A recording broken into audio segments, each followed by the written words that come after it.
I bet you didn't know Gypsy Rose Blanchard was currently working on a book while in prison. Her goal is to have it released by 2023, and she is set to be on parole in 2024. She has seen her story told multiple times through different news media, TV shows, even movie specials. But she says she wants to give the account through her eyes and can hopefully help future children from having to endure what she did. Gypsy Rose was a victim of Munchausen by proxy. Her mother Dee Dee made everyone believe that Gypsy was terribly sick, when in reality there was nothing wrong with her at all. She would forge documentation, convince doctors to give diagnoses without any proof. She would shave her head and claim that she had cancer.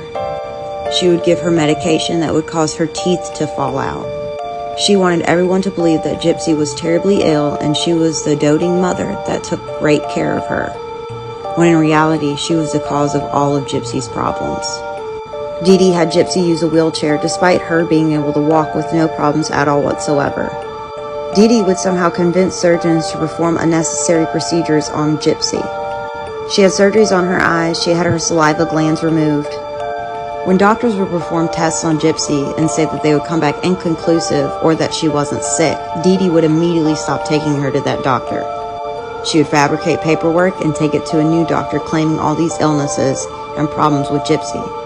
She would give Gypsy medication that would cause her to have symptoms of other illnesses. So she would have these symptoms, but it wouldn't actually be linked to any illness. Dee Dee had strict rules that Gypsy was not allowed to speak during doctor's appointments or talk to the media about her health conditions. Everything had to come from Dee Dee's mouth.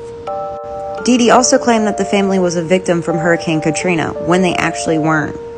She used the excuse that a lot of Gypsy's paperwork was destroyed in the hurricane, so she could fabricate as many stories as she wanted to about her daughter's health. Dee Dee even went as far as to con Habitat for Humanity, where they had a full specialized house built just for Gypsy's needs. They received so much charity. In 2014, a doctor actually tried to report Dee Dee for Munchausen by proxy, but it was thrown out later because there was not enough evidence. Dee Dee would lie about Gypsy's age and even manipulated her birth certificate to say she was younger than she actually was. In 2015, Gypsy found a man that she met online through a Christian dating site. After telling him everything that she had went through with her mother, they both plotted to kill Dee Dee, and they did. Gypsy said that murdering her mother was the only way out from this torture.